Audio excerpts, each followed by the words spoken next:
Welcome to Planning Phase Syndicate. This is our unlimited podcast, and this is episode 21. What leader is top dog in the meta today? I don't know, but we are about to find out. We're also going to be talking about one of the leaders we missed from set 2 and 1, where we kind of ranked them last week. We missed one leader. I can't believe we missed it. Nobody caught it until one of the viewers did. So we're going to talk a little bit about that as well tonight. We have a couple of spoilers from FFG that they threw on their channel. Since it's Monday, we're able to actually go over the one they released today. So we're one day ahead, I guess, on spoilers. But to talk a little bit, the big thing that we're going to talk about is covering the meta tonight. We have our Chaos of War segment where we're going to talk about the big 170 person UK tournament, because that's just insanely crazy, bigger than a planetary qualifier. I just can't believe they got that many people. So that's awesome. Very good for the game. Joining me tonight on the mic is my good friend JJ. How are you tonight, sir? Doing all right, man. I'm excited. I'm heading down to Orlando this week to go play at the Grand Tourney done by AMG.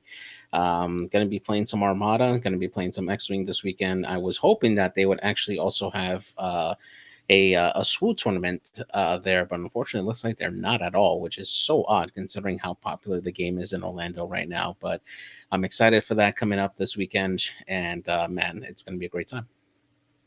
Awesome. Also joining me is the bench warmer himself, Mr. Alex. How are you tonight, sir? I'm doing okay. Happy Labor Day. Thankfully, got the day off now that I no longer work in healthcare, so that's convenient. So I'm just excited to go over this huge tournament. Yeah. So awesome. Happy Labor Day to everybody. And this is not Happy Labor Day to those who celebrate it. It's Happy Labor Day because Labor Day is definitely a day that we all need. Helps give us some little bit of time off and be able to reflect and hang out with our families. I had a very busy weekend. Very sadly enough, I ended up going and seeing Rob Zombie Friday night in Detroit, and then Saturday morning I had to help my brother move to Saline, Michigan. It was just Ann Arbor, basically. It's like this weird suburb of Ann Arbor that feels like it's in the middle of nowhere. But my brother's boyfriend very promptly pointed out to me that there is a liquor and a wheat store within walking distance. I was like, good for you, buddy. Like I'm gonna drive back home today, so I don't need anything. I'm good. But they got an apartment in Saline, and my brother starts his new job this week, and it's kind of exciting. It's weird. He's one of my youngest brothers, and it's just kind of like one of those things where I don't know. He's 17 years younger than me. To be able to think he just finished college and he's just moving out on his own is crazy. I told him he's not allowed to get married for at least another 5 to 10 years. So don't make me feel any older. So I had a busy weekend doing that. Didn't get to play a lot of Unlimited, except for I did get to play with JJ some Unlimited yesterday while he got to deck test some stuff. So I don't know. Maybe one of these days we'll stream our deck testing in the Discord. We can't stream it on Twitch or anything, but maybe you could come watch us in the Discord and make fun of Tanner for all the Tanner plays he does and things like that. I don't know, man. You whipped me a couple of those games, man. It was just bad.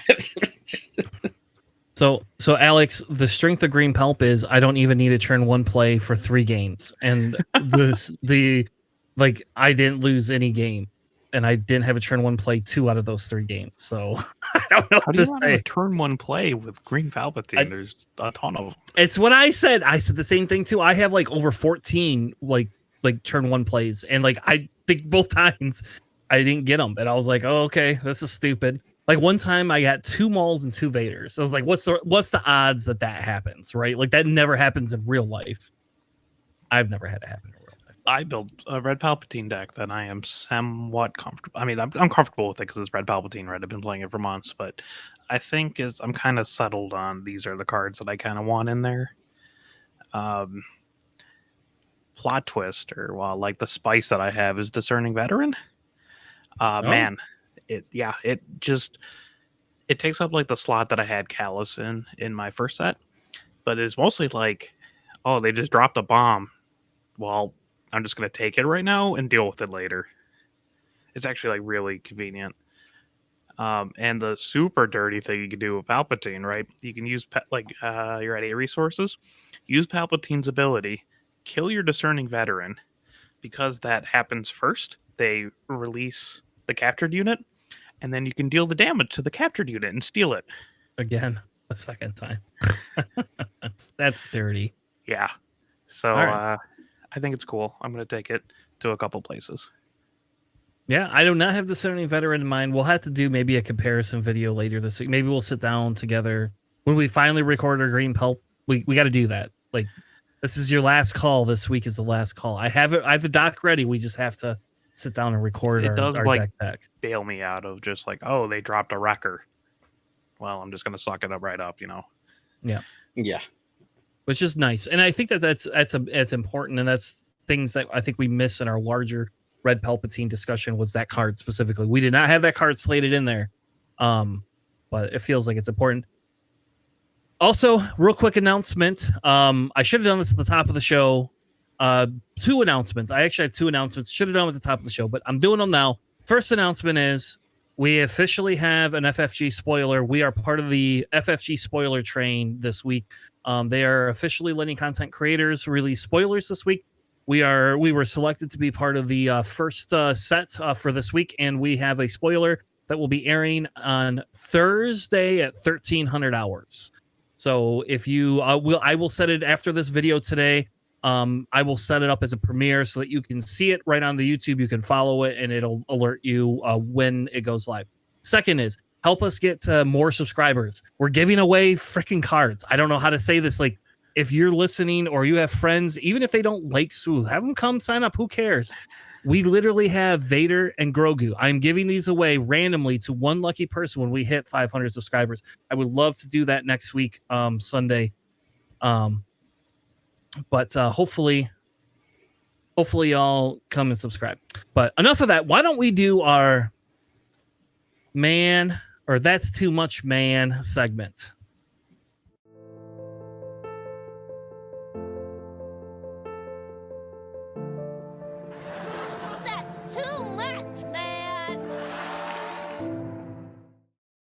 Welcome to our That's Too Much Man segment. This is our segment where we talk about expensive bloody cards and say, hey, how can you do something different where the card doesn't cost you an arm and a leg? Now, I won't lie and say, even this one coming down, I remember selling my bow. I had like 3 extra Boba units. I sold them for $65 a piece when I had them. So I guess like the market at least has come down from there. But essentially what we wanted to do is we wanted to do a segment, and this was actually a listener suggestion. They recommended that we do a segment where we talk about expensive cards and what alternatives you can do. Now, tonight we have a little bit, we're going mostly with the same color or the same villainy set. I did throw a couple of off color ones in there, depending on what you're playing the Boba in. Will depend on if you can use these or not. But essentially what we wanted to do is say, hey, what can be a good replacement for Boba Fett? So, JJ, what is Boba Fett? Can you read us the card and tell us what it is so that we could compare it with the cards we got on screen? Yeah, so he's a 3-cost yellow and villainy aspect, coming in with 3 attack and 5 health with the Underworld and Bounty Hunter keywords. And he reads, on attack, if this unit is attacking an exhausted unit that didn't enter play this turn or this round, deal 3 damage to the defender. Awesome. So essentially, basically, if it didn't come in, you can, and it's already exhausted, you can do 6 damage to it, is essentially what it is. Or you could just do your 3 damage and kill it and then not take any damage back. So, Alex, you were the first one to throw the card in the chat to say, hey, this is what I would take as a replacement. What is your first pick for replacement? So I think like everyone's like first idea of like, oh, okay, well, Boba Fett's really good because he's a 3/5 for 3, which is a crazy stat line. So you go with the other villainy card that has a 3/5 for 3 stat line with Toro Calican. So that's he's just a bounty hunter. He's not Underworld. When you play another bounty hunter unit, you can deal 1 damage to it, and then ready Toro, only once per round. So you can actually kind of get like the 6 damage from Boba if you're trying to go for that. You can get aggressive. But mostly he hits for the 3 and he lives through the attack. That's the important part. And also incidental, he has like some bounty hunter synergies if you're trying to go for that with like Relentless Pursuit or something. Yeah, and he's really good too. Like he's really good. Like I've been playing him in my Kylo deck. As like that's kind of been a staple. Actually, almost over Boba. Like we haven't done a Kylo one, but really like we could do like Kylo has a budget deck. That really is pretty cheap to play if you don't include Boba units.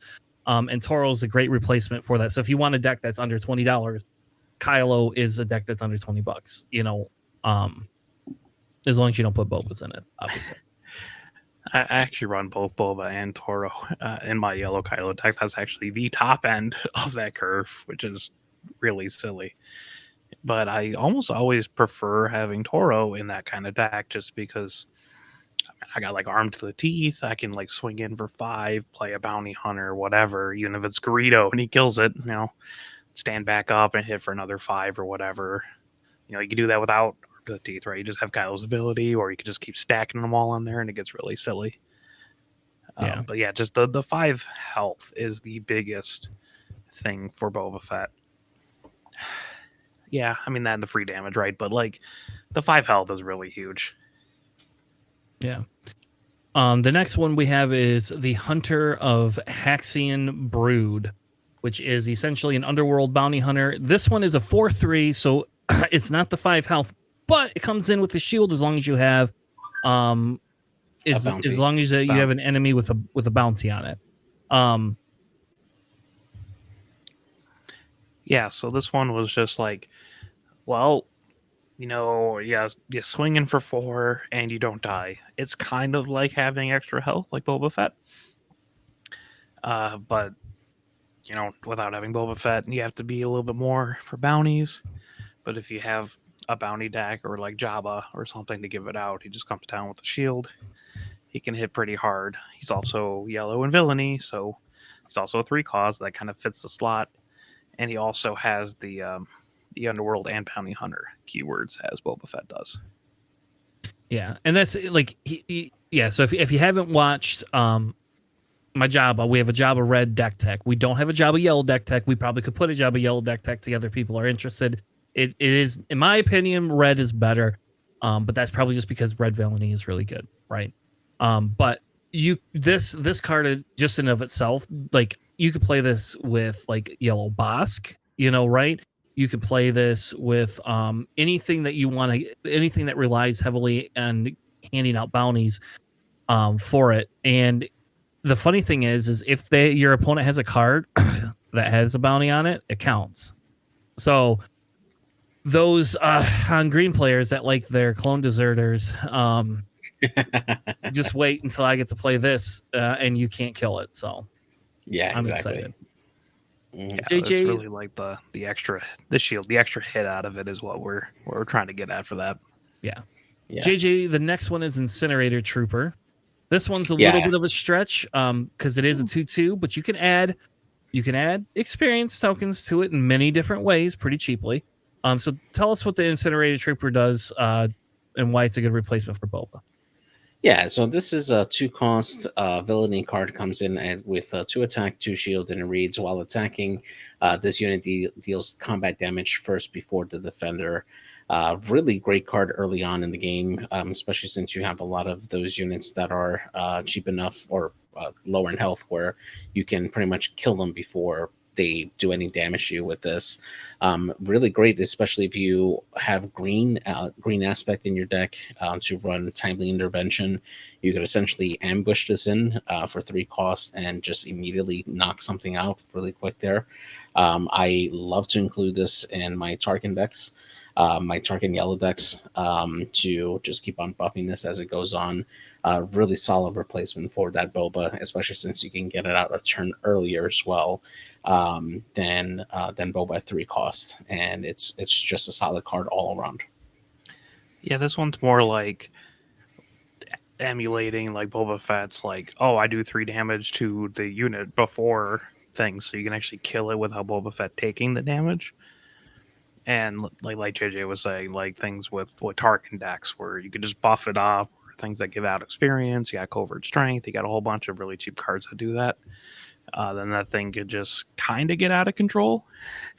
That is my least favorite card to go against in my Kylo deck because it just kind of hits everything and it doesn't trade.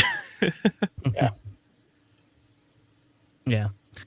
The last 2 cards are green. They're a little offsuit, but they have similar abilities, different costs, but similar abilities. So you have Rook comes in at 5 with a 3/6 stat line, comes in shielded, so it gets a little bit more than what Boba does. But essentially, when it's attacking a non-leader, if the combat damage it deals does not kill it, it kills a unit. So it's very similar-ish in the Boba conundrum, right? But it is 2 costs more, and it is green. So I mean, there is a downside to it.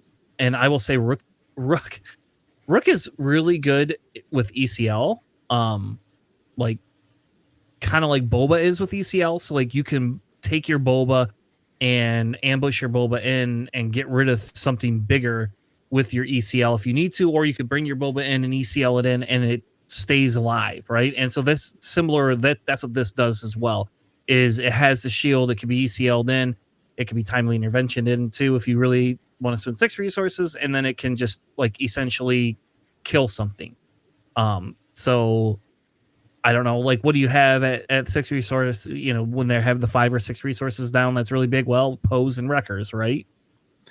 Rook is also disgusting as an out to Great Dragon because you can ambush him out.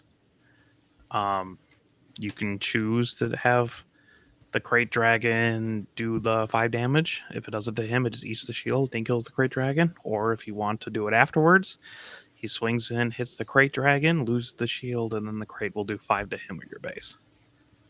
So Yeah. a lot of sideboards, if they're running green and they have ECL or timely interventions, a lot of Rook is a really good choice for that. Yeah, it was funny because we played a lot of Callus and with our thing versus the Rook, and I think it's because Callus gets you that extra card draw, right? Like Callus just in Palpatine felt better, but now that I think about it, I never even considered putting Rook in until like recently. Like recently, I've put him in as a sideboard in my Palp deck, not my red Palp, but my green Palp, specifically for it. So Crosshair is a little bit different. It's more or less just the bottom action, the on attack with Crosshair, because you get the action, you can exhaust, you can do damage based on its power. You can spend 1 resource to add power to it. It's kind of a stretch, but again, we're looking at trying to find cards for you that fit the Boba narrative, and I feel Crosshair fits that Boba narrative a little bit with the higher health and the ability to continue to add, essentially make this unit bigger and bigger and bigger. I have weirdly played him. I tried playing him in Palpatine, and like I play him like when I have like 8 resources, right? And then you could just buff him up, and if they can't kill that stupid unit, like you just can action him and just do damage to something, and it's just silly. And the ground unit part is the same as Boba. Boba's not, but his on attack is only doing ground stuff because his on attack can't let him hit something in the air anyway. So yeah, I mean it's another unit that's just like I can kill it without taking reciprocal damage, and that's that's kind of what you're trying to lean for with Boba. Crosshair isn't like a crazy replacement for it because he's literally out there sniping everything. Yeah. And it only gets better too when you start adding like different weapons on it to help increase its attack. It just makes Crosshair all that much more better when you use his ability. Yeah. Now we just need your Karkin deck, JJ. Yeah, I have him as a sideboard on my Tarkin deck. All right. Well, that was our That's Too Much Man segment where we talk about cards to replace other cards. Hopefully you'll like it. If you do, let us know if there's another card you want us to tackle. We'll do it every couple of weeks. I don't want to do it every week because I don't want to burn myself out on it. But it's a fun segment, and I get to say that's too much, man. For my favorite BoJack character of all time. So, all right. Well, we're going to talk a little bit about the misplay we had last week. So we missed a leader when we were doing our tier ranking. And so now what we got to do is we got to actually rank this leader specifically for where it is. So I don't know, guys, did you do you remember the leader that we missed? I do, because we have the other half right there. Yeah, exactly. We got to get a Green Hero Boba. Yeah, I was gonna say we got to get the Dynamo. I mean, I get it. He's forgettable, just like the series. You know, it's fine. Yeah. Oh, kind of got lost in the process. I don't know. I don't think he's that bad of a character personally. So who wants to kick it off to tell us where we feel this Boba should land? I don't think he's D tier, but go on, JJ. Yeah, I actually was gonna say currently right now I feel he's actually a C tier. His ability does have the ability to at least buff up those units that have those keywords on their cards there. And as the game progresses, as we get more releases, new cards and stuff, he'll have more things to pull from for his arsenal. Just currently right now, you kind of get stuck with being pigeonholed in certain type of archetypes for Boba, so he doesn't feel as versatile. It feels like he wants to be mid-range, but just does not have the same reach as other mid-range leaders does, like Boba, for instance. It feels like he's a solid C. He'll probably get better and end up in a B tier as we get more releases. But right now he's in C tier. He doesn't feel like a D at all, and with me, and he's actually fun to play with. But competitively, I feel like he doesn't have great options for what he can do. So right now, just C tier. Yeah, I'd agree. C tier. I put him below Jabba if we're still going on that. I think he's above Mandalorian. There's a couple cool like ambush decks that I've seen with Green Boba, and those are fine enough. I just don't think it's like anything super competitive right now, at least to my knowledge. So you think he's lower than Jabba? Yes. Yeah. Okay. And actually, Alex, I think I've seen more, I think the more successful versions of him I've seen him have been with a mix of ambush and overwhelm, like people using timely intervention to bring in overwhelm units. And I think that's where it shines, but you just have a limited amount of cards that you can really choose from that can really benefit for that. But yeah. Yeah, I mean, he'll get better as the card pool expands, right? Yeah. So I guess I don't really have like a big say difference with it. Like I don't know. Like I don't know if I agree that he is below Jabba, but probably I don't know. I've had more success with Jabba than I have had with him, but there is a space deck that I have played a handful of times, and it has done decently well. I don't know. Why did we rank Jabba lower than Tarkin? That's sad. So, all right, I'll just for consistency's sake, I'll play some on the graph between Jabba and Chirrut. I still think he's better than Mando, personally. Yeah. Yep. Like if we're being honest, I think he's better than Mando, and I think that he has something to him, and we just haven't cracked the whole thing yet.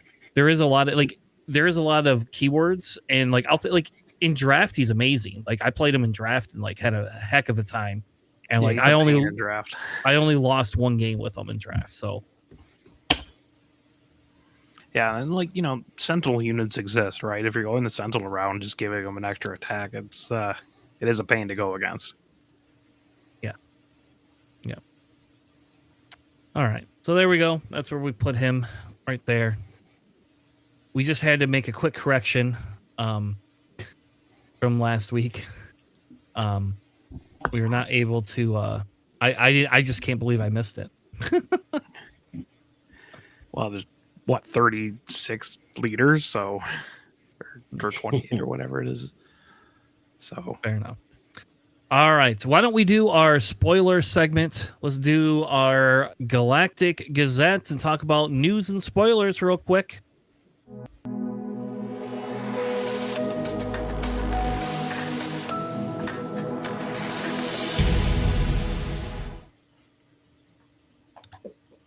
All right. Welcome back to our Galactic Gazette. We have 3 new cards on here. 2 of them are Jedis. Obviously, a lot of Jedi and a Boba Fett leader, I guess.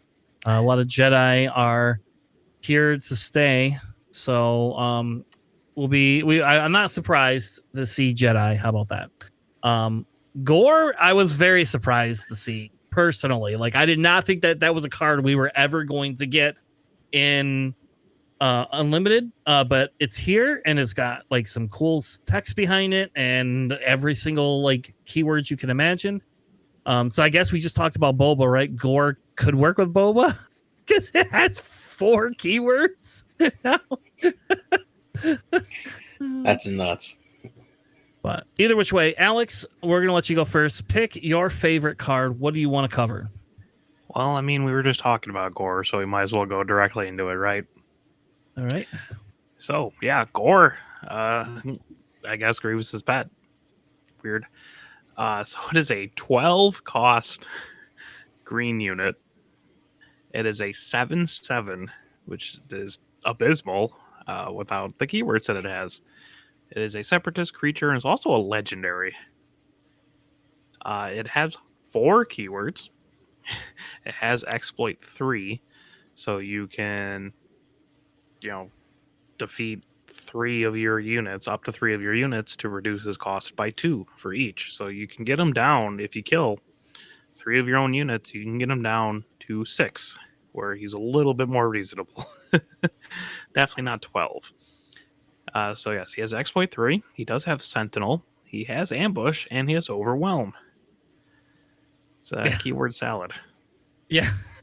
It's like, so I don't know. Somebody else mentioned in one of the chats that this is the now we officially know the legal amount of keywords that are ever going to be on a card is 4. Like there will never be more than 4 on the other side of the card too. Why not? Well, then you There's would know room for what another it column. That's true. 2 more columns if you want. So for me, I love this card mainly because I want to live in a world where I have 3 super laser techs on the table, and then I just kill all 3 of them at the same time and deploy Gore at that moment and just ambush him. And with overwhelm, that would be just perfect.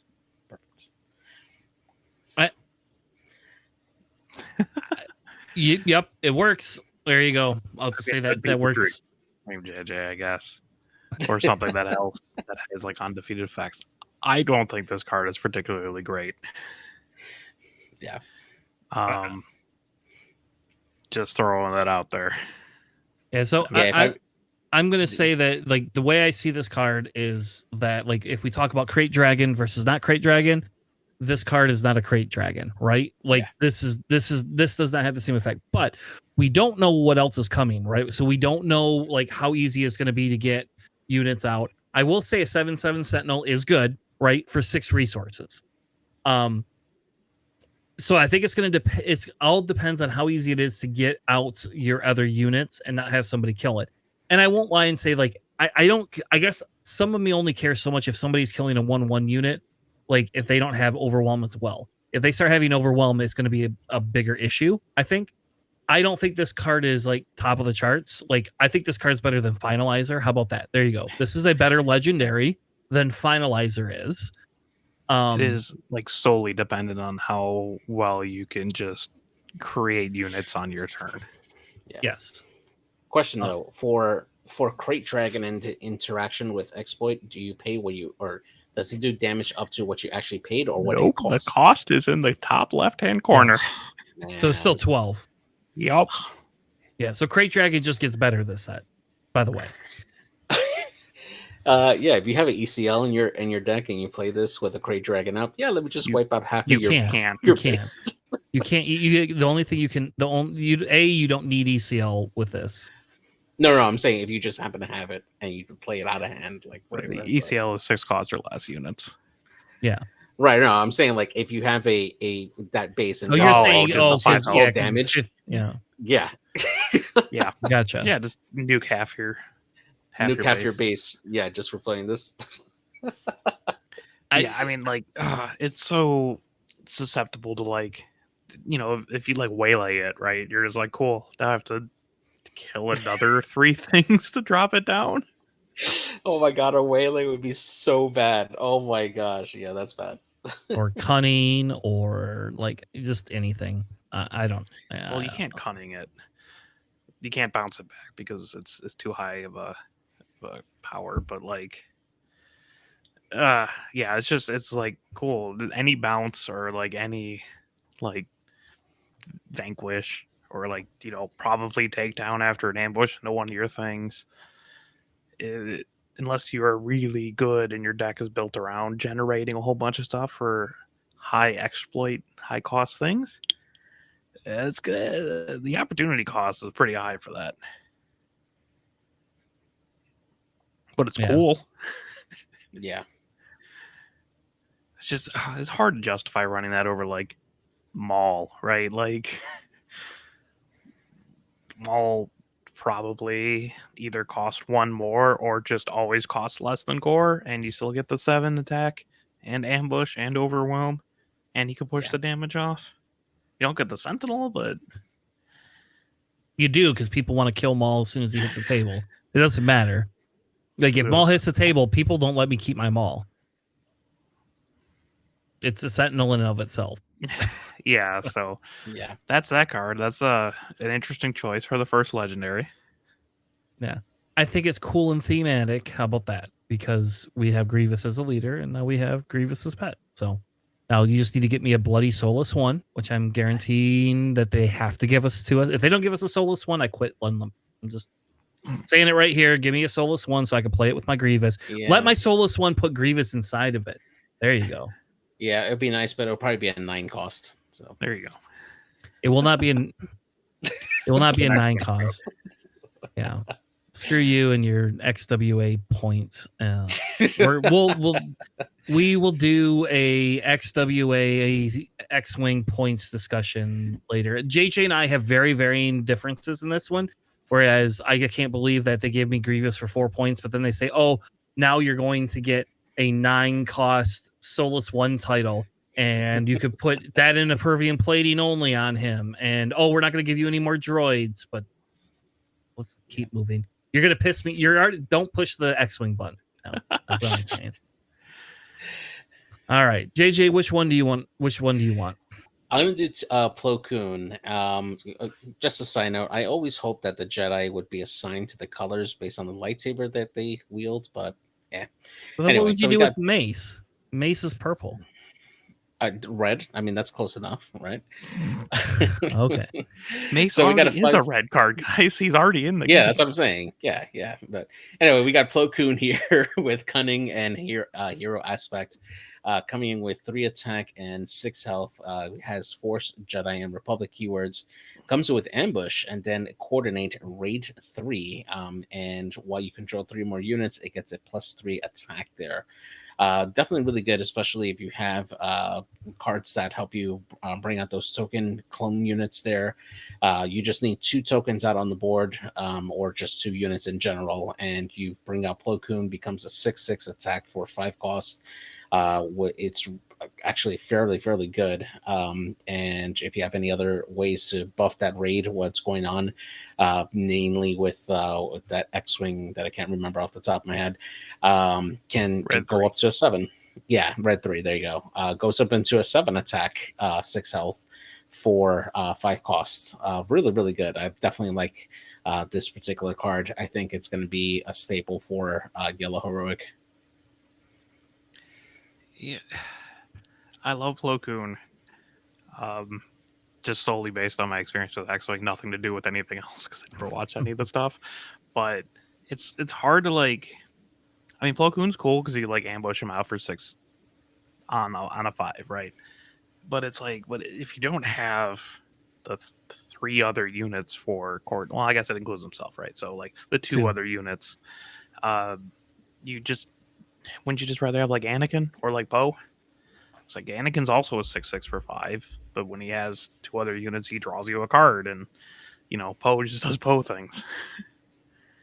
Yeah, I don't know. I was also very underwhelmed with this. And maybe we're gonna again from what we've seen. I don't think coordinate is going to be as easy to get off as the battle droids are. Right, like creating the droid seems to be easier than creating something else. I don't know. I mean, maybe in an aggro deck, maybe I guess I don't know. Like I don't see it so far. I mean, he's not. If you're not running red, right, and you are still running heroic aspect, it doesn't seem terrible. It's just, ambushing for 3 is not very good when you're a 5 costing unit. Mm-hmm. But ambushing for 6 is awesome. So, yes, and I don't remember. Anakin doesn't have ambush, does he? No, he just draws you a card when you have coordinate. Yeah, so that's kind of where the difference is going to lie. But Anakin's also 5 costs, right? Yep, at least 5, 6, 6, and Poe exists as well.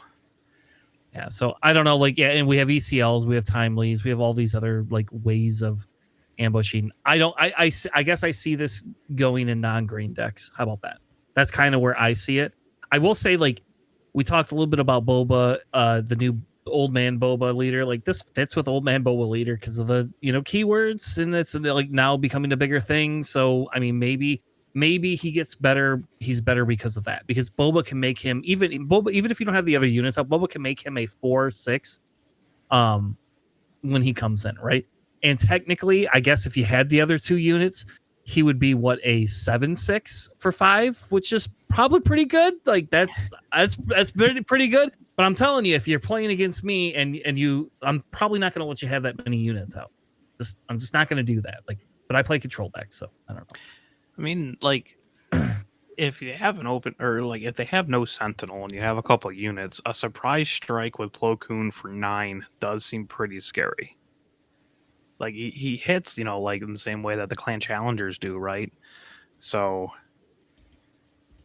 you can finagle it out. It's just you don't have a Grand Inquisitor in Hero for that side, and you're not going to side that, like, run that off aspect for a Grand Inquisitor deck. Yeah, as cool as that would be. Yeah, that would be cool. Not yet, though, right? Not yet. Like, we could be getting a Hero Grand Inquisitor. We don't know. Is that a thing? No. Oh, okay. Well, okay, not Grand Inquisitor, but we could get a hero version of it. Like, it could be. Oh, what about maybe we get General Krell, right? Maybe we get General Krell, and his thing is the same way. He defeats units because he did defeat units kind of in Clone Wars. So like, you let them get slaughtered pretty aggressively. So yeah, and then that's how you draw a card. Yep. I mean, it does work, I guess, with keep fighting. That's a thing. Mm-hmm. I guess. That's true. But that's also a red card, so you might just run Anakin and Poe instead. Like, you can kind of get around it and kind of make him useful. There's ways. It just, he seems less good than other options you have. Yeah. All right. Next one is Shakti. And now that we're talking about Jedi, like, do we get a Barriss, Ophi? And do we get a good Barriss and a bad Barriss? Or do we get a Barriss as a combined? Like, she's a villain. FFG, can you give me an effing villain and hero card in one? That's what I want. I want a neutral hero and villain card on one and one. But anyway, we have Shakti. Unity wins wars. It doesn't, but that's what she claims. She is a 4-cost green hero, 3/4 Force Jedi, and has the Republic keyword. Her text is each friendly token unit gets +1/+0. On attack, you can create a clone trooper token. As someone pointed out in the chat, you could bring her in the turn before, have her attack, create a clone trooper unit, and then play Poe after that. And it does actually work together. Or play Plo. Did I say? Who did I say? You said Poe. Play Plo after that. Yeah, she is basically like an instant coordinate, right? Yeah. Which is cool. I like her. The stat line's a little bit low, but like obviously that's just because she's creating tokens that she's also buffing, so they become 3 2s. Yeah, which is nice. I know, which is great. She feels she's like the Dodana, right? And Matt also mentioned that up top too. Like she's the Dodana of the Jedi. Except for it's only token units. So I'm guessing they're gonna allow us to be able to build a very heavy like clone trooper token deck somehow. Ooh, I hope she's a leader. Oh. I don't want her as a leader. The only reason I want her as a leader is that I want her her theme to be deploy a token unit as her leader ability. Sending all of those units to slaughter. Why don't you just do Rex? Why can't I just have Rex as leader and then I could play Shak T? I don't need a Shak T leader. No, that's fair. That's fair. About Cody? Rex. He's the thing, right? Okay, Rex fits as a leader more than Cody would, but yes, Cody is a thing. Cody is probably not going to be leader material though at this point. It would be my theory. Don't tell that to him. I just think that Shakti is born for this. That's it. Yeah, do you? I don't think she is. All right. So anyway, she's my favorite reveal of this week. Yeah, I'll say that. Yeah, I think she's really solid. I mean, I like her a lot more than Gore. Fair enough. I mean, it would be cool if she had like if they gave her force tokens. Like it's just so we could get her. We could take our force tokens from X-wing and put them on the table next to it, and then I could flip it after I use it and give another Jedi some force back. Oh, give me some force tokens, FFG. Oh, you imagine? I want a Yoda with 3 force tokens. That's what I want. And then it'll be like X-wing, except for it'll be a card game. And I already have force tokens. I have plenty of force tokens that I can actually use. So maybe we'll get force tokens at some point later on in the game. I don't know. That seems crazy to have extra tokens, but maybe.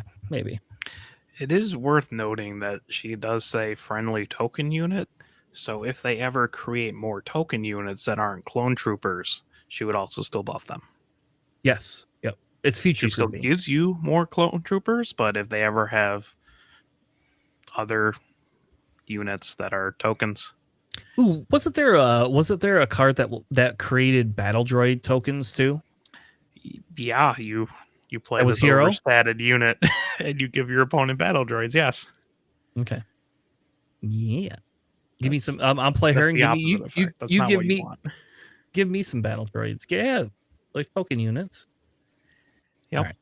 Let's move on. Let's not dwell any longer on these spoilers. So, anyway, that was our Galactic Gazette segment that we're gonna do.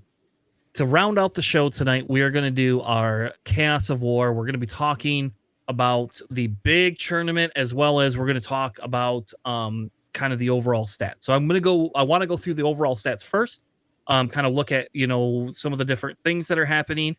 Then we're going to dive right into the 170 person tournament. And then we're going to look at some of the lists, which I know Alex is definitely excited about 2 of the lists on there that he wants to go over. So welcome to our Chaos of War meta analysis segment.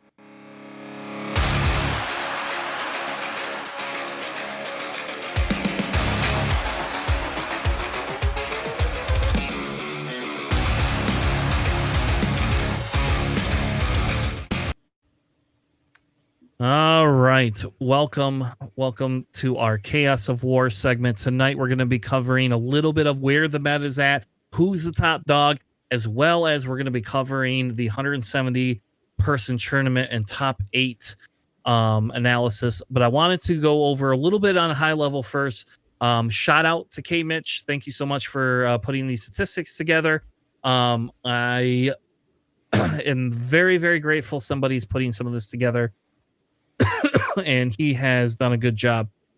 So as you can kind of see here, it's very small, but as you can see here, all the different leaders, all the different sets. This is kind of the meta breakdown. We have Sabine Green still on top as the top leader, winning in the tournaments. She has a 17.11%, but it is down, and we're going to go over that in just a minute. The difference between where she is at versus where some of the other leaders are at. Bulba Yellow coming in on blue, still up there, and Kira as one of the top leaders in there on yellow. And then we have Ray Red starting to come back, baby. Like getting some Ray Red in there. I'm so excited to finally see some Ray Red. Not that I like seeing Pillage, especially as a control player. Pillage is not my friend, but I am excited to see some Ray Red jumping up there.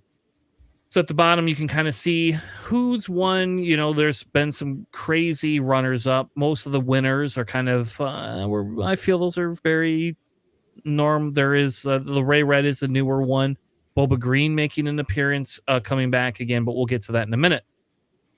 So here's the big thing. So Mitch actually took and kind of broke down pre-Gen Con, Gen Con, and post-Gen Con, kind of where they were at. So if you look at the actual shift, so Sabine has always been on top, right? Bulba Yellow has been on top, and you can kind of see some of the decline that they've had based on some of these other lists.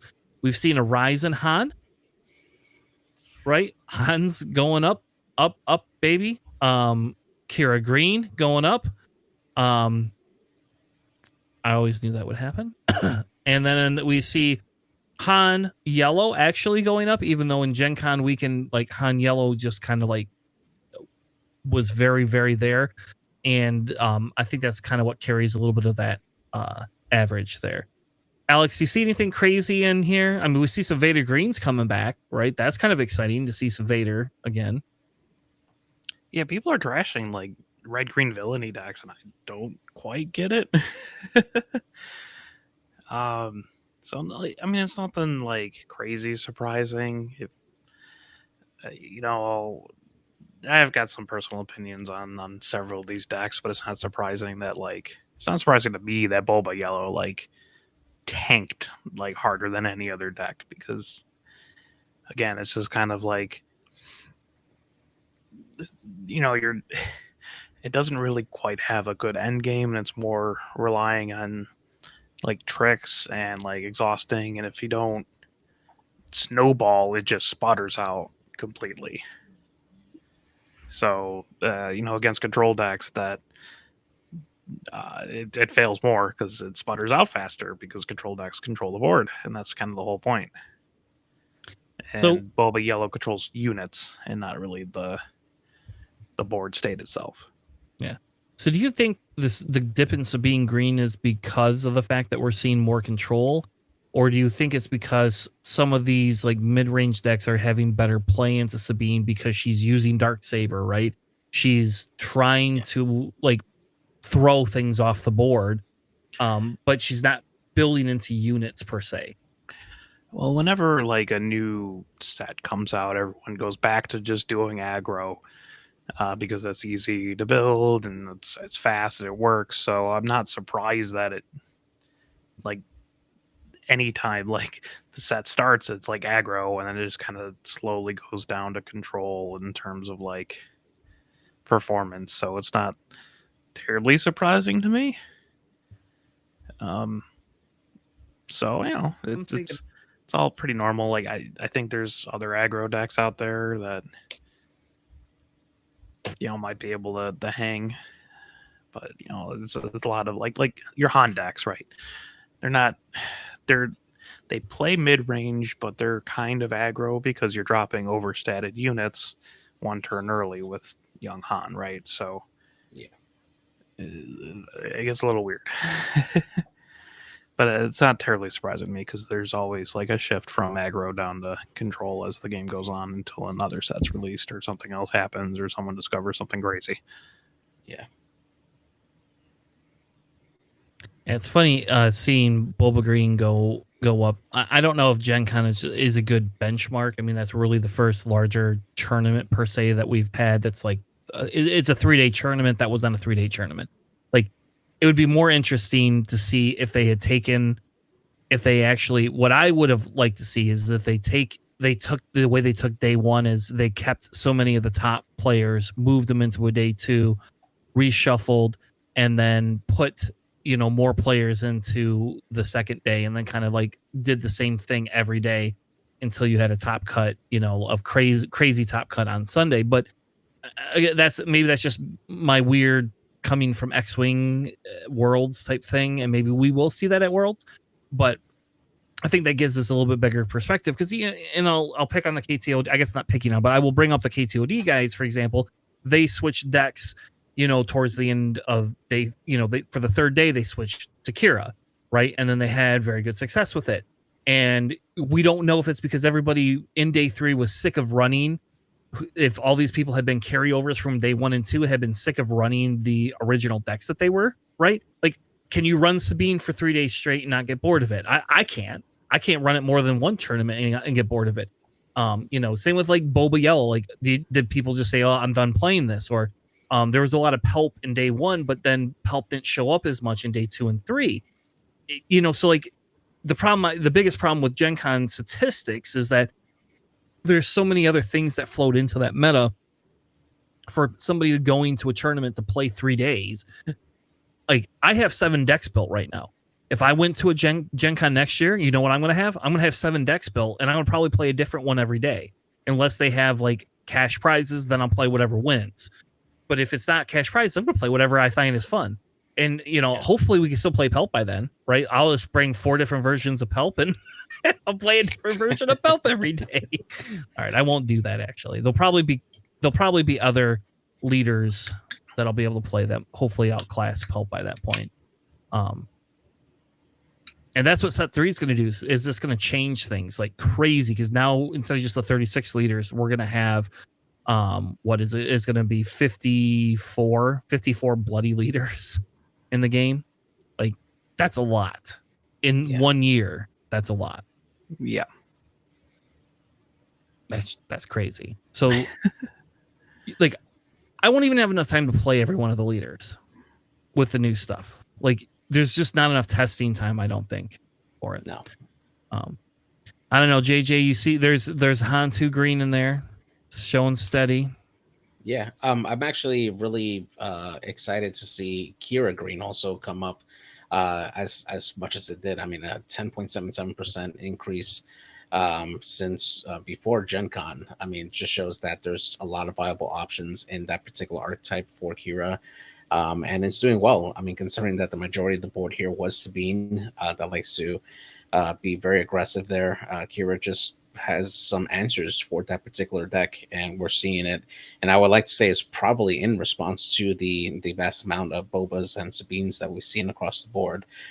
Just Kira being a viable option, coming in the top 3 of most common decks there. So, yeah.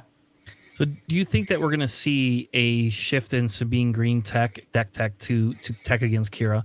Because I will say the version that K2D had released with my Kira deck, I was not running into as many issues as like I would run into with some of the other control decks that I play. Kira was able to counter Sabine. Again, it was a little harder if they get that Dark Saber down and you have a harder time controlling. But if you hit enough of the board, you're able to typically control it decent enough and still take her out on her flip turn. And so I want to know, do you think we're going to start seeing a tech against Kira Green? Yeah, I would think so. What does Sabine do to attack against Kira Green?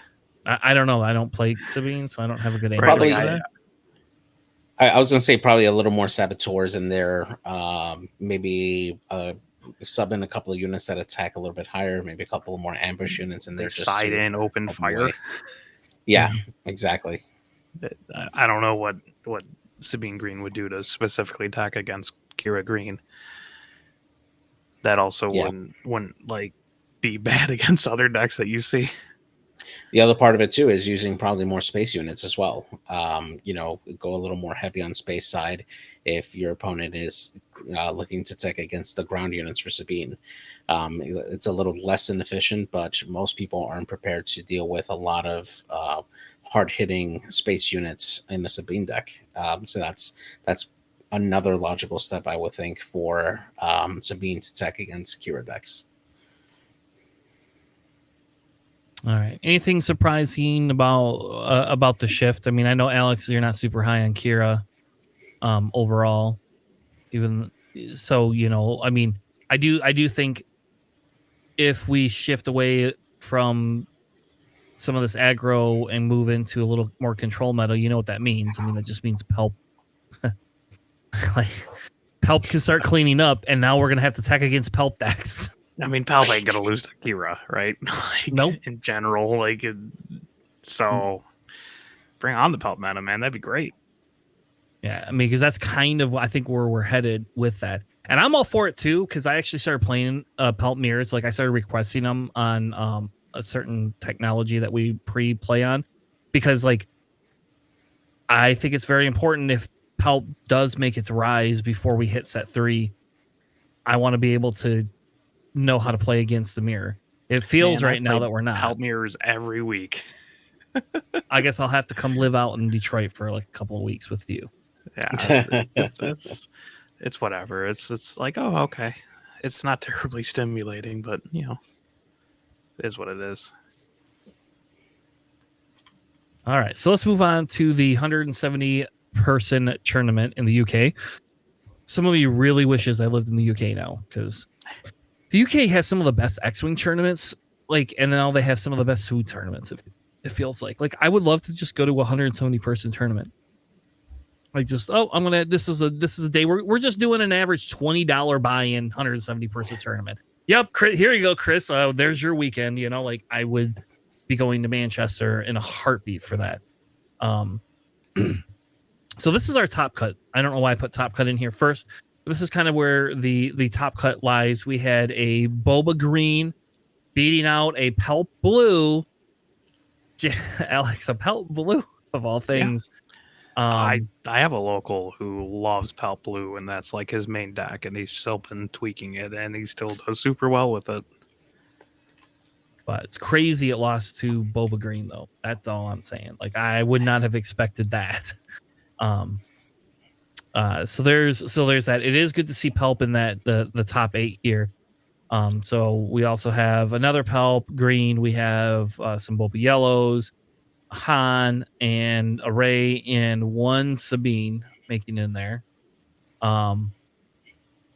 So if we kind of look at our overall top 16, this is kind of where the things fell out. The guy that took the whole thing down had an undefeated record, completely undefeated. So good for that guy.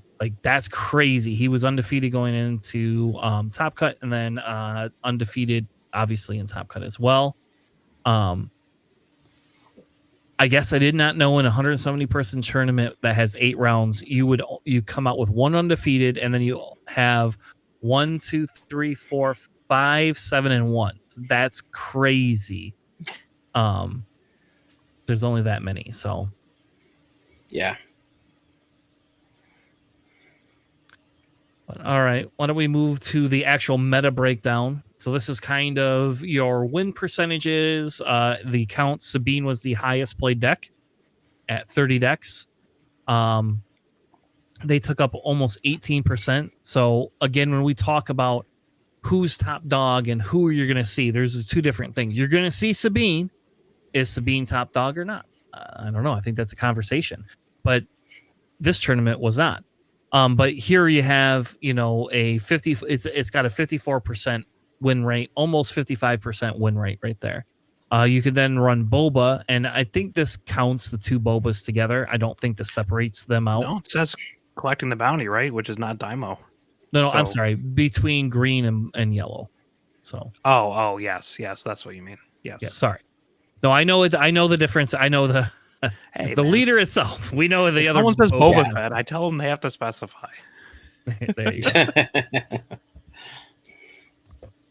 Then we have Han, making the next one. Boba has a higher percent win rate right now at 58% and is coming in at 12% of the meta. Han's coming in at 11% of the meta with a 55% win rate. Kira, look at that. Kira is only 11% and it is coming in with only a 45% win rate in this tournament. Weird, didn't make top 8. Mm-hmm. Hey, a big shout out though to the one person running IG88 coming in with a 50% win rate, a leader that we ranked as D tier. I was gonna say, I'm glad that one guy in England is still running IG88. If JJ lived over there, that would be JJ. Yeah, we only had 2 Kylos. Kylo getting a higher win rate percentage as well. They had 2 Heras though, right? Like, look at that, 2 Heras in there. That's crazy too. I would not have expected a Hera showing, but I guess people run like what they like. So That poor Gar Saxon though, 5 people brought it, and they got 5 wins collectively. yeah, 17.86% win rate with Gar Saxon. Poor Gar Saxon. What do they Ouch. do? I don't know because my win rate with Gar Saxon is completely opposite of that. Like, I have not ever like I don't know. I feel I've like lost- Gar Saxon doesn't have a good matchup against Boba and Sabine. And maybe that's the case. Maybe that's why. I don't know. You could race with a lot of Gar Saxon decks are like and like Boba Fett just exhausts it and Sabine just goes faster. Yeah. And I guess I didn't look to see what color the Gar Saxon was. How about that? That one I did not look at. Because I think that would be the question too, is like, is all the Gar Saxons yellow or are they, what are they?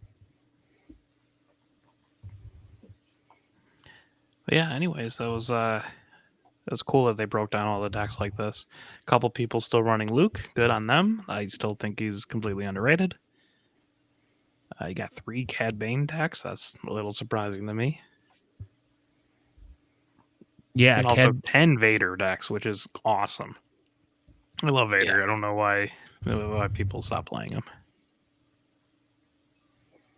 I don't either. I don't. I mean, I'll be honest. Like, what's more fun to play than Vader? Help. So I mean, sure, but like no one else thinks that. Just Tanner and you. And my locals, but yeah, it's cool. Like I guess people just want to try new things, or they just like, I don't want to do Vader. He's kind of boring or whatever. But it's interesting to see like the total win rates for everything, the total like number of decks. If you took out all the Sabine decks, it'd be 140 people. So that's cool that they have just all these a lot of numbers. Yeah. And by the way, Kira is number 9. So just saying, Like it was I said, top. on It the was top top. It was top 16 though. Yep. Yeah. All right. Why don't we hit the lists? I think we can hit the lists. Who wants to take the first list? Who wants to take the winners list? I'll do that one. So we got a green boba list here.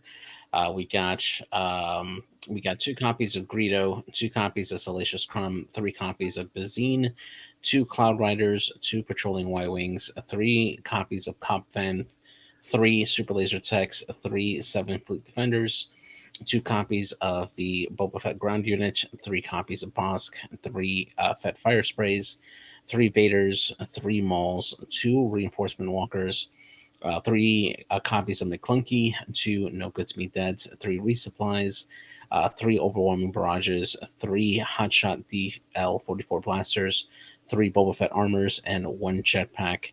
And then on the sideboard, we got an additional copy of No Good to Me Dead, 3 Waylays, 1 Fell the Dragon, 2 Palpatine Returns, and 3 Choose Sides to round off the list there. Definitely really interesting to have those units there as sideboards on there. You probably use some of your like lower initiative, like swap out, like send in Bazine over to your opponent's side probably, and grab like one of the higher end ones there. This definitely has a lot of ramping with the resupply and the super laser tech, and then on top of that, being able to recharge your resources with Boba's ability after you eliminate an enemy. It's really, really good. You got some good card draw with Cobb Vanth and that patrolling Y-Wing on there. You always have different units in your hand available for you to be able to deploy later on, and or put them out for resources that you need. And you got a lot of great tech here to really set yourself up for a strong start. So you can easily see why this list made the top. Yeah, I mean it solves one of my big issues with Boba Fett. It's actually incredibly similar to a Boba Fett deck that I run. It solves a lot of the issues that I have with Boba Fett. It's like it has an end game, it has Vader, it's got Maul, it's got reinforcement walkers. Boba Fett's armor is a pain to deal with, especially when you have Boba leader. Like it's rough. I'm not sure if you ever played against a Boba leader with Boba Fett's armor, but it's a pain. Mm-hmm. It's I think it's very solid. Again, I run something very similar. I don't have the Cobb Vance, and shockingly, I don't have the V-Wings in there. It's just a little bit more underworld, like the 4 alarms and stuff, because you give them a clunky all of them. But I like it. Yeah, 4 alarm, if you can ambush outright and then pick them back up. But I guess he's not running ECL though, right? So right. Well, 4 alarm just has ambush. Yeah. But this is crazy. I think this is a better evolution. It's kind of funny because your top end, there's still no big top end. Like your top end is Maul and Vader, and obviously Fets, right? Like, and I do wonder, is Forlon better than Bosk in this deck? I don't know, maybe not. You have a fair amount of events in this deck, so maybe it's not too bad.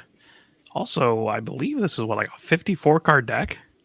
Like this isn't 50, and I can respect that because like everyone's always like, "Oh, you got to run 50 cards, or you can't win ever anything in your life." Yep, people have been giving me shit all the time because I run more cards in my deck. Yep, and then just be like, "Oh, well, something 170 person tournament." Yeah. When 11-0. Yeah, never lost. 11-0. Like, and he played some Sabine. So like it's funny because like that's one of the things that there's a discussion about. Like, is Boba Green able to compete with Sabine? Like, there's a reason people swerve to Boba Yellow is because it was easier to compete with Sabine. But I kind of wonder if this solved this Sabine problem to some extent with being able to do it. And I love that he's got main decks of Bazines. Just that's like my favorite thing of the whole deck. Like that's not something a lot of people run main deck. And we originally loved Cobb Vamp, then we talked shit about Cobb Vamp, and now I've been playing a little bit more of Cobb Vamp. I've been playing them, testing them out in my Pelt deck just because I can, and I've actually, like, sadly enough, like, what you can pull out of your discard pile after you discarded a V-Wing and you get to draw a card. Yeah. The nice thing about this is a lot of them have like when played things, right? So you can Cobb Vantha V-Wing, get a draw card, Cobb Vantha Cloud Rider, get an ambush, Cloud Vantha Pazine, get a card rip, you got Salacious Crumb to heal. And then also you just have Boba Fett a defender and like super laser tech. Like you have good targets and good options for Cobb Vanth. Yeah, and what's really good Cobb Vanth is good for? It's good because we have people that want to continue to pillage your deck, right? And so now you could play Cobb Vanth. When he dies, you just get to take a card. Like it's not the end of the world. So, like he's able to. So, like, again, if you're having somebody pillage your deck, I know you're not able to pull that card, but I'm just saying is like they're taking cards out of your hand. Now you don't have to play card out of your hand. Now you can play something out of your deck. Like it's just it's easier so that they can't get rid of that card. Also, man, I'd probably swap one more Bulba's armor for another jetpack because I have recently been loving jetpack. A lot of it's just like, oh, my leader's been out for a turn now. They might have a chance to respond. I'm going to throw a jetpack on him now. He's 2 attack higher and got a shield. Yes. And smuggling it out so you avoid your like hand rips and all that kind of stuff. I have a new appreciation for Jetpack. It is fun. Maybe it's because it's like I'm playing a lot of Kylo, right? So Kylo only has 4 health, so Jetpack is kind of a necessity. Yeah. But it is nice just giving something a shield and then being able to swing in for 2 higher. Yeah. All right, let's move on to the runner-up, Howard Williams at 8-3. Got a Palp Blue deck. Alex, tell us a little bit about it. So you got a Palp Blue, and he's in the swamp, I guess. It's the 30 health base because you're not going to run Security Complex with a Palpatine. So you have double Salacious Crumb, double Inferno 4, double Yularen, double Scanning Officer. Hell yeah.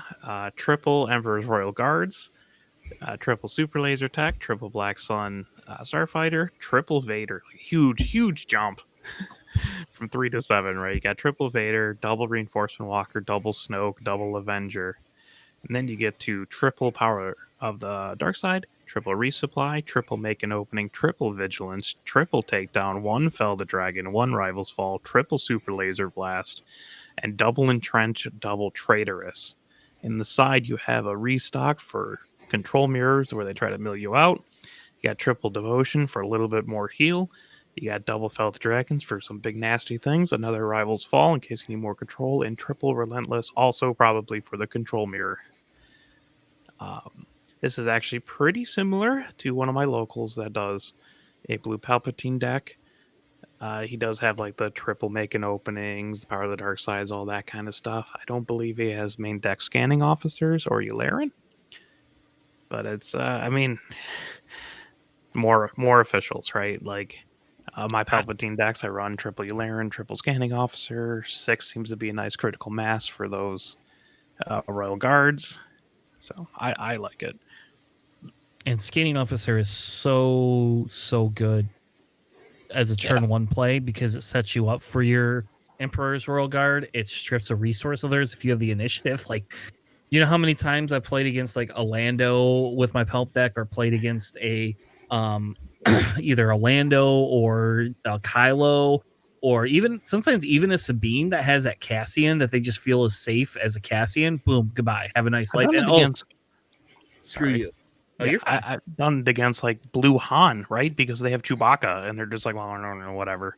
Throw the Chewbacca down the resources, and Chewbacca has smuggle. So like even then, you can just like trip them up a little bit, and if you can spot her out a Blue Han deck, you're doing great. Yeah.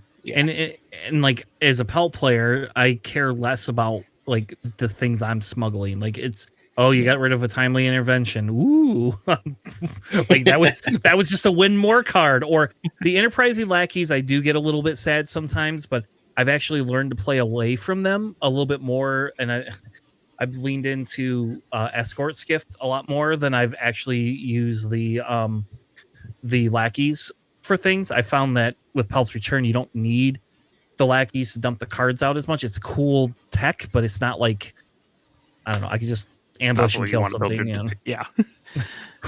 Also like but there is the enterprising lackeys on turn 3, turn 4, overwhelming barrage for 7, which is disgusting. Yep.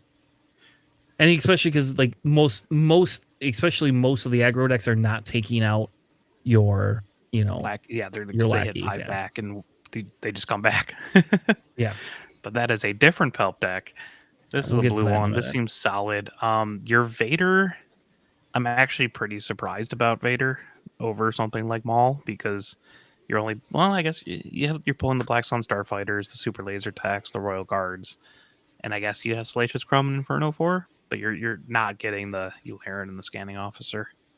Yeah, I would, if it were me, I would be running Maul in a heartbeat, especially because Maul can dump off that damage onto your Black Sun Enforcers, right? If they're not even useful to you. Like I've had sometimes where I've put one of those in the sky and they'll just like go to ground, and then you're like, oh great, now I got to deal with this. But I don't know. I don't know. I'm surprised also at only 2 Avengers, right? I almost like, I don't know. I guess you have 3 really big bombs that can just end the game. But yeah, you generally just don't need like triple Avenger, because like Avenger's fine, but Snoke is better. Yeah. Like you have a whole bunch, like in this particular deck, you have a whole bunch of more control. You got triple takedown, the Rival's Fall, to Fell the Dragon, and Vigilance, and make an opening, and Power of the Dark Side. Like, all of them will kill things. You don't necessarily need the Avenger. He's only doing 8 damage for 9. Mhm. I'd rather have Snoke and just make it like all their stuff basically be unplayable. Fair enough. All right, let's move on to the top 4. We have David Hoyland, 8-2. Here he's got a Boba Yellow deck going into a little bit more into the Bounty Hunters. A little surprised at only 2 Hotshot Blasters, but we got Boba Yellow with 3 Greedos, 3 Crafties, 3 of the mercenary gunships, 2 Viper probe droids, 3 of the Toros, 3 of the Bobas, 3 7th Fleet, only 2 Bodies, and this hurts. This just hurts. I don't understand that, but anyway, we got 3 Forloms, 3 Cantina Bouncers, 3 Syndicate Lackeys, 1 Zuckuss, and this also hurts a little bit too, because now I've got, I guess the Forlom for the ambush against the Sabines is better than the Zuckuss, but man, that Zuckuss for 5 coming down with a 6/6 Saboteur. Oof. We have 3 Fets, 1 Shoot First, 3 Surprise Strikes, 2 No Good to Be Deads, 3 Waylays, 3 Cunnings, 2 Hotshot Blasters, and 2 Boba Fett's armor. It's a lot of just versatility. Yep. They have the 3rd Bodhi in the sideboard, 1 Change of Heart in the sideboard, 2 Gamos in the sideboard, 1 Relentless Pursuit. And actually, with all those Bounty Hunters, that Relentless Pursuit, I don't know. To me, that feels almost main decky. Like, maybe not 1 or 2. Like, just being able to give a shield to anyone, like to have like a quarter of your field seems really good. Actually, like, I don't even care as much about the capture thing, though. I won't lie and tell you, Boba unit capturing something and getting a shield for it. Like, if you have other units, like he becomes a lot more of a pain in the butt to deal with. You could do a Boba Leader, and that's even scarier. Well, you could do that too. Yeah. Especially and then give him Boba's armor. Yeah. I was gonna say with Boba armor, and then that. Yeah. They also have 3 Lurking Ties in the sideboard and 2 Bazines as well. I don't know. I like the list. I personally would at least do 2 and 2 with the Forlom and the Zuckuss, or maybe not run Zuckuss at all. I don't know. Just the one of thing, that weird one of thing, just drives me nuts. Like, I think Zuckuss is actually really, really, really good, personally. JG approves the one-offs. Yeah, we don't care. When you win a 170-person tournament, then you can come back and tell me your one-off lists actually do I'm something. trying, man, but GT doesn't have it, bro. Well, I'll tell you what. Here's the deal. The next 170-person tournament they have in England, I will pay your airfare and I will pay for your hotel and everything. But if you don't win, you have to pay me back within that month. So like let's go all in on the stakes here. You could get a free trip to go to England, but you better win that whole damn tournament. So with your one-off list, it's just going to be like this disgusting monster, like Twin Sons, right? Sure. All of his decks are Twin Sons, anyways. Easy. I'll have a proxy. One of these guys, they'll be my proxy under my name, and I'll have them win. So it's fun. There you go. Yeah. Back to the deck. It's just pretty straightforward, kind of the yellow Boba deck you've been seeing. Nothing like super, super crazy. I think, right? Like, that's very similar to several other decks we saw, including like the one-off Zuckuss and the one-off Shoot First. I've been seeing more one-off of the Relentless Pursuits in main deck than I had the others, but yeah, and I think people are very high on Zuckuss. I've also seen more of the Hotshot Blasters, though. Usually in this type of a deck, it's a win more card. It's not really as needed. You never needed it before. It's nice, kind of going back to those probe droids, like that. People were swerving away from those for a little while, but I don't know. The 2 Bodies that bothers me personally. Like, I would be running 3 Bodies like in a heartbeat. I love Bodhi so much. I hate playing against Bodhi. All right. The next top 4, Michael Silk. We'll go ahead and give this one to Alex. I'm going to skip JJ because it's a Palp deck. So, Alex, what is this Palp green deck? Yeah, it's a mono Palp green deck, 30 health base. You got double Salacious Chrome, triple Eularen, double Gormorian Retainers. That's the 2-cost green Sentinel, conditional Sentinel guys. You got double Mercenary Gunship. Sorry, double Scanning Officer, double Piet, triple Emperor's Royal Guards, triple Super Laser Tech, triple Black Sun Starfighter, triple Phase 3 Trooper, double Cobb Vanth. That way you can play your Piet or your Scanning Officer or whatever down. You got only double Enterprising Lackeys and only one Escort Skiff. That hurts on a personal level. You got triple Vader, triple Reinforcement Walker, one Relentless, one Devastator. Clearly he's never played in my locals. One time intervention, only one resupply, triple command, triple overwhelming barrage, double bounty hunter's quarry, and double traitorous. In the side, you have a second timely intervention, a double legal authority, which I think is a incredibly underrated card. The third Gamorrean retainer, the third mercenary gunship, the other 2 resupplies, an off aspect change of heart, and an additional relentless and devastator. Yeah. Is this like this? Is this the JJ version of this deck? Like, is this like I guess I should have given it to you because somebody thought, well, we're just gonna put one escort skiff in, like that's gonna do anything if you know like you're gonna pull that once in like 7 games. Like, come on. Okay, I didn't make top 4 at a 170 person tournament. Fair enough.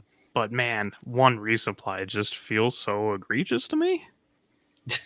Like, yeah. I don't even like double resupply. For me, it's like do 3 or none, man. I don't know what you're trying to do. I mean, other than that, it's a semi-normal like green Palpatine deck that we've been pretty close. He does have like the Gamorrean retainers and the mercenary gunships, so like Cobb Vanth actually makes more sense.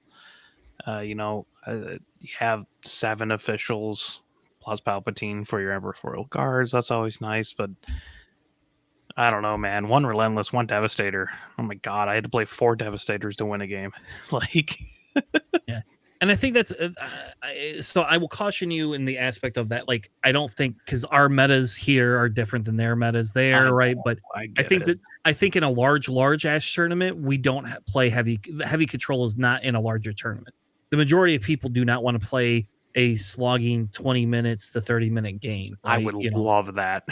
I know you would, but not most people do. So I think that's why, his actual Pelt Green deck is tailored to a lower end, like a lower curve, it feels like.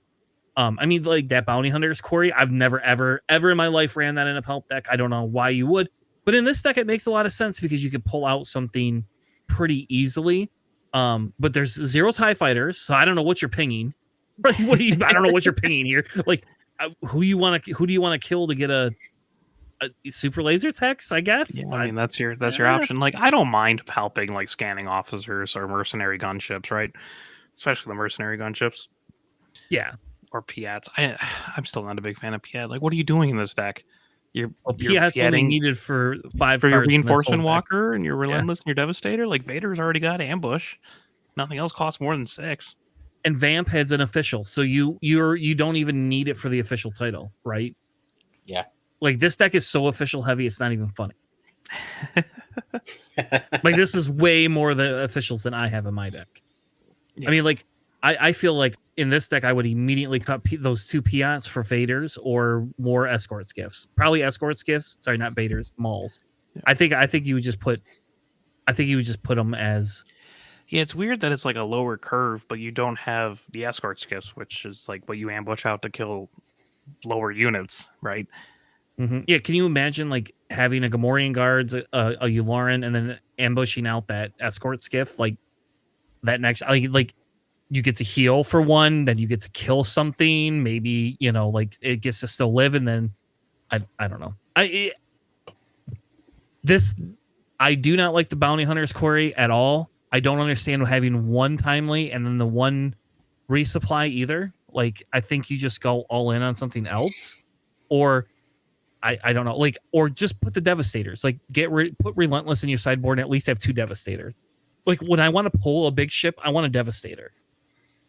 Yeah. But maybe he's playing this like an aggro deck. Alex, maybe this is like a mid-range or an aggro deck. And Yeah, we maybe just don't know. we're the wrong ones, Yeah. you know? Maybe we've been playing Help wrong this whole time. He's like, I've never killed any of my units. Like, what is wrong with you guys? Right? Like I Help has an constantly, ability? dude, I will constantly like Palpatine a Vader just to do 1 damage to something, like just to kill it off, or like take control of it next turn. Like I have no shame. I will just dump damage everywhere with Palpatine's ability. More cards. Yeah. Or an Enterprising Lackey is really great to be able to Palpatine. Yeah, just throw him back in. Yeah. Like, oh, I get him back? Oh, okay. And at that point, I can usually play him by the next turn if I still need him. Right. Let's move on to top 8. We got another Boba Yellow. We're not gonna. How about this? I'm gonna stop us. I don't know. I guess there is a few extra things. All right, JJ, go ahead and do this. Yeah, let's go ahead and go over it. It is different enough. I think we can cover this. Yeah, so we got a mono yellow Boba coming in with 3 Greedo, 3 Crafty Smugglers, 2 Viper probe droids, 2 mercenary gunships, 1 cartel spacer, the odd one. I love it. Got 3 7 fleet defenders, 3 Toro Calicans, 2 lurking phantoms, 2 Boba Fett ground units, 3 Forloms, 3 Zuckuses, 3 Cantina bouncers, 3 fire sprays, 3 no good to me deads, 3 surprise strikes, 2 new adventures, 3 waylays, 3 cunnings, and 3 hotshot DL44s. And then in the sideboard, we got a copy of Shoot First, 3 Bodies, 2 Relentless Pursuits, 1 Boba Fett ground unit, 1 Syndicate Lackey, 1 Final Showdown, which is actually potentially really, really fun with this particular loadout, especially if you have a couple of these bounty hunters out there. And then 1 Change of Heart to round off the list there. The sideboard of the Final Showdown could be potentially really good, right? Especially if you set yourself up well with the lurking phantoms. It's a Bobby Sapphire thing. That's what that is. Like Bobby from K2D has loved that. He just like plays one off of that card and like people like it's funny. It's funny when it goes off. How about that? Yeah, exactly. It's definitely a very solid list here. You got some really strong units here between the Boba Fett's and the Forlorn and Zuckus combos. You got some really good heavy units that can come in early at 4 and 5. Cantina bouncers to send out some of those pesky Sentinel units or troublesome units that are on the board there.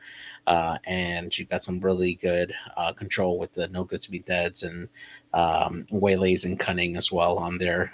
Overall, really good. I would like to see probably a couple of more Boba Fett armors included in here, even if it makes your deck go over 50. But yeah, it's pretty solid.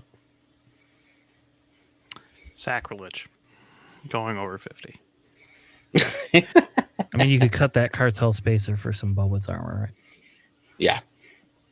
I don't know. I do think it's that the 1 cartel spacer is hilarious because it's an homage to like X-Wing, like where we can't run cool things anymore and Scum, and somebody's like, I'm gonna throw 1 of these in because I just like this stupid shit. You don't have to call Zach out for that. But like I don't know, like it's very this fills that bounty hunter, like this is definitely a lot more consistent style of a deck. It's looking, this one's coming in and trying to like win very fast. It's funny to see the Boba Fett's dropping down to 2, the units going down to 2, but I think that's a trend that's happening right now. I don't know. And it doesn't have Bodies, like that drives me nuts again. But if you're not playing against certain types of decks, I don't know. Bodhi just works so well even against Sabines, right? Like you could kill a Darksaber like before she could play it. I don't know. It's not a bounty hunter. How about that? Yeah. I don't know. That just drives me nuts. At least put 1 Bodhi in. Get rid of your cartel spacer and give me a Bodhi. At least 1. All right, let's move on to the next one. The next top 8 we have is Samuel Short. Short, 7 and 2. Running a Han Blue, he's got 2 R2D2s, 3 Sabines, 2 A-Wings, 3 Cassians, 3 Yodas, 2 Techs, 3 K2SOs, 3 of the Kanans, 2 Poes, 2 Obies, 3 Lukies, 2 of the Maces, 2 Chewbacca's, 2 Redemptions, and 2 Crate Dragon. Then we have 3 Force Throw, 2 Carabast, 3 Open Fires, 1 Open Fire, I apologize, 2 Pillages, 2 Takedowns, 1 Fell, 1 Rivals, and 1 Entrenched. This feels like a JJ deck in and of itself, just with that. Sideboard, I like that Mystic Reflection. There's 2 of those, 2 of the Fang Fighters, 2 Open Fires, 1 Concord Dawn Interceptor, 1 more Fell the Dragon, 1 Force Surrender to double down on that that discard, and 1 more Rivals Fall. I'm gonna just openly state right now that I feel you could dump like a couple of these cards and put more Concord Dawn Interceptors in the list. Like, I feel that they are very important nowadays, like, especially against Sabines. Is it Carabast? Would you dump Carabast for it? Would I? Well, if you're depends on what the problem is. Then you don't have any out of pocket damage, and this deck is bringing units in early, is what it's doing. So Carabast usually always fires, but honestly, I don't. I would dump the Carabast for more open fire. Probably, it's probably what I would actually do. I actually would get rid of. I would move the Fell's Dragon and the Entrenched out, and I would put at least 2 Concord Dawn Interceptors in there. I don't know. Those things are just so good as sentinels on the board in space. And nowadays, like, I guess they didn't play against a lot of Tarkins, but like, I don't know, just even against like a Fet's Fire Spray, right? Like, oh, you brought Fet's Fire Spray out here. Let me put a Concord Dawn Interceptor out there. I don't know. Yeah, I mean, it is kind of it irksome to me that it's like, oh, I have 5 space units, it's 3 A-Wings and double redemption. Yeah. Like, there's such a huge gap between there where you're just like, man, if they're running space stuff, like, that can start, chipping away faster than you can chip at them, kind of thing. And I'm assuming that's what the Force Throws or the Carabas are for. I mean, but again, if you're going to do this, like, I would just dump the Carabas and run 3 Open Fire, right? Like, that's just that's simple space elimination. And maybe that's because we run Red Pelp and that's what we have to use. So, like, we're not given a choice. I was playing like my Green Han deck. I got pillaged, actually, so I had to dump 2 of my cards. So I'm just like, fine, I guess I'll just drop my Crate Dragon. Not the play that I wanted for this turn, but I'll drop him. I have to, do the 2 damage to him. And he's like, that's fine. And just like Force Throws a Redemption into the Crate Dragon. I'm like, okay, yeah, that's how you out it. Take 1 to your base.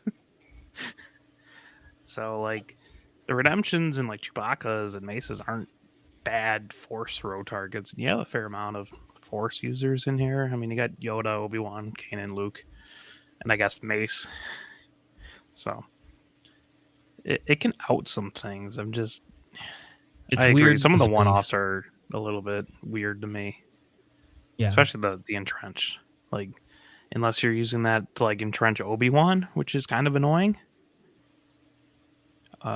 It's weird to me. Yeah, go ahead and entrench your Obi-Wan, and I'll just use Fell the Dragon. All right, thanks, Dan. You just dumped 2 resources and got rid of a Sentinel for me. I mean, I guess if they have something else on the board that I don't want to have, like, the experience, that does suck. Yeah. But I don't know. I don't think this is a horrible deck. Don't get me wrong. I actually, in this deck, I would almost get rid of the Techs too. Like, I love Tech a lot, and I think Tech's really good. And in this type of a deck, it can be very good. But, like, I just want more space. I want more space units. I'm telling you, Sam, get us more space units. All right, let's move on. We got a Ray Yellow appearance. A Ray Yellow appearance. I have not actually played against a Ray Yellow deck. Nobody in my local has ever played a Ray Yellow. So, Alex, why don't you take Alex? And I'm not going to try to pronounce his last name. Yep. Alex so, Deacon. Yeah. So this is a Ray Yellow, which is the only deck I haven't played against in my local, so that's kind of interesting. It's cool, actually. I think I'm going to send this to my buddy. So it's Ray Yellow, 30 health base. It has triple Chopper, triple R2D2, double Cartel Turncoat, triple C3PO, triple L3, double Ezra, double Wing Leader, double Fleet Lieutenant, double Tobias Beckett, double Kanan, triple Mandalorian, one Obi-Wan, triple Luke Skywalker, double Han, double Confiscate, triple Surprise Strike, triple Waylay, triple Takedown, one Fell the Dragon, and triple Jetpack.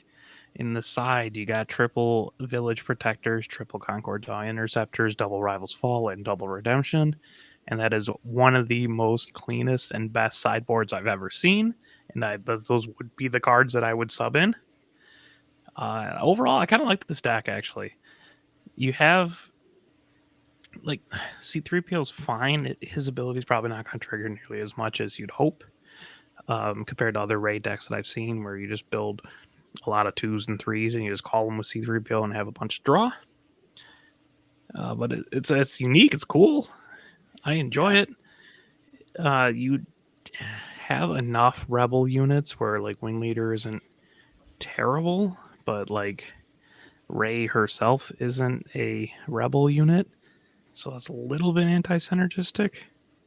It's probably something I would cut, because, otherwise you have no space.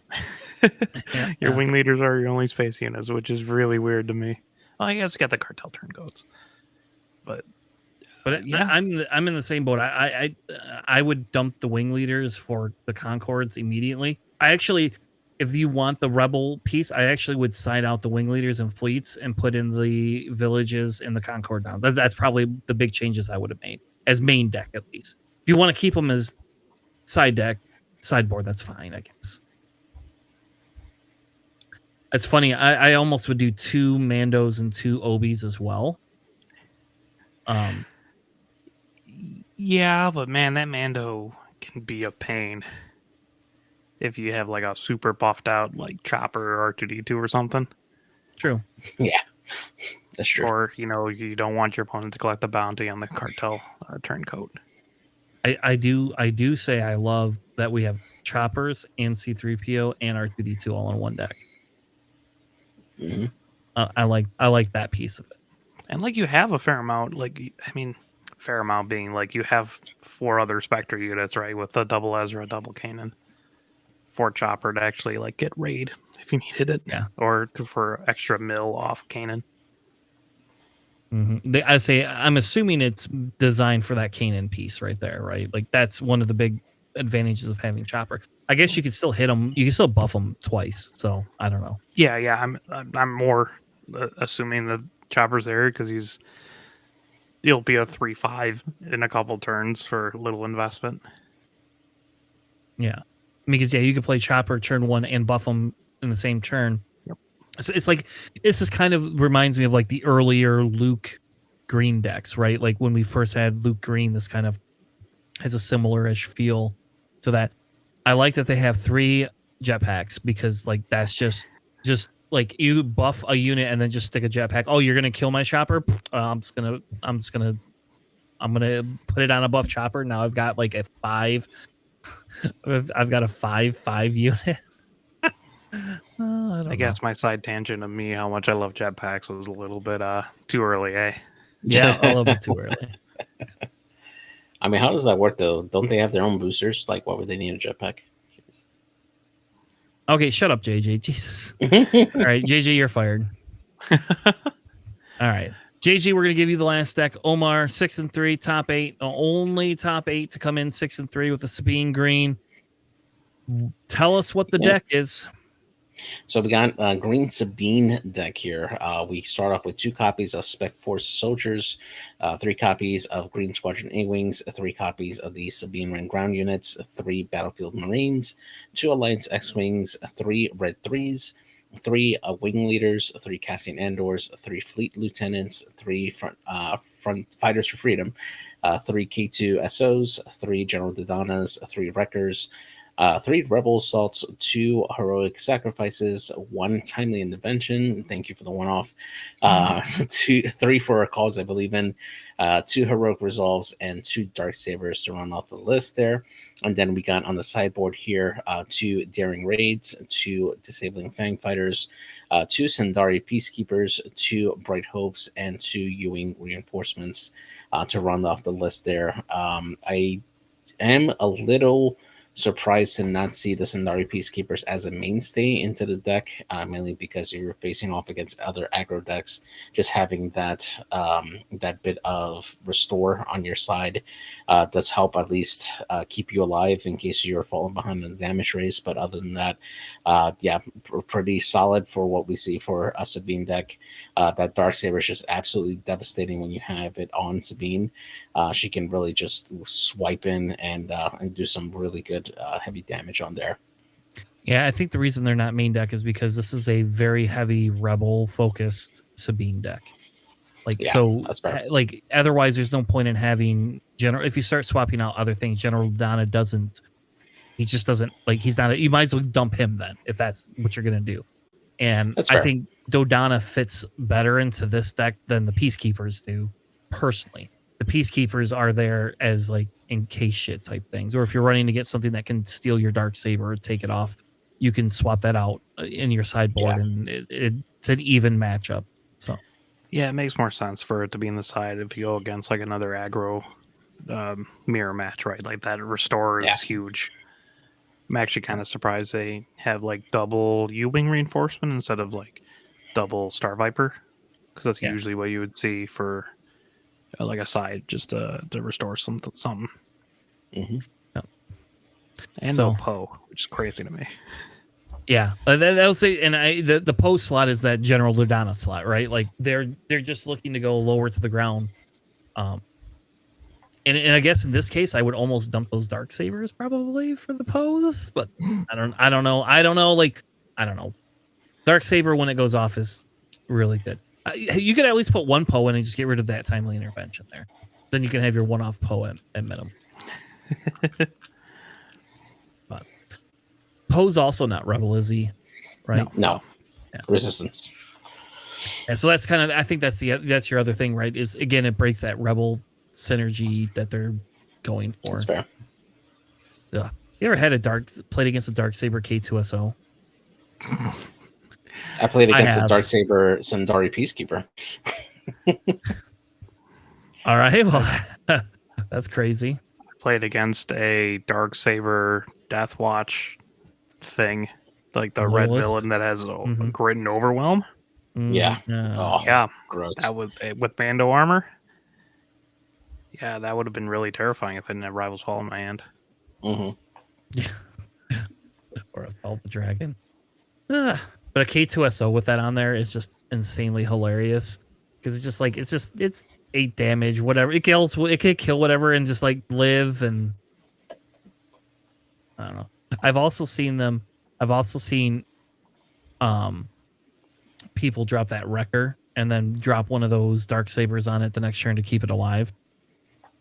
I never would have thought that you would have done that, but I guess that makes sense, right? Yeah. I mean, this is a being green. It's still pretty solid. It can win games. Yeah. The other thing I've also seen is I've seen people drop a Wrecker after your K2SO fires off and kill it to do 3 extra damage to your base on top of that, and then swing in with your Wrecker as an ambush. It's dirty. That is mad dirty. That is super dirty. Oh man. Yeah. Because now you're killing your K2SO after it did the 4 damage. You get 3 more damage plus whatever overwhelm damage you get. It's stupid. Wrecker Wrecker's gonna be a card that's never gonna go away. It's a nice, clean solution to Wrecker. Just one of those discerning veterans. Yeah, but once it's already killed his K2SO and been dumped onto the board, I've had back-to-back Wreckers dropped on me to kill my Palpatine. I was playing on Friday. I had 3 Wreckers played on me in 4 turns. And all they did was just kill one of my units. Wow. That's funny. Palpatine for one of them, and I'm just like, whatever. I just kill him. That's hilarious. Yeah, and then steal one. There was like a discerning veteran, one of them away, and he drops another one to kill my Palpatine, and then like I killed that one, and then he kills my discerning veteran with his other wrecker or something. And I'm just like, oh, it's captured again. It's funny. Nice. All right. Well, let's wrap the episode up for tonight. Thank you all so much for joining us for our show tonight. If you want to, we've got our preview for set 3 going live Thursday at 1300.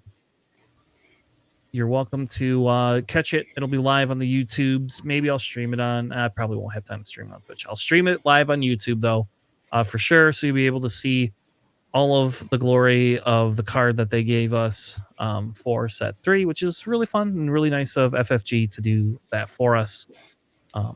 Yeah, I can't believe they let us spoil Jackson the Space Green Rabbit.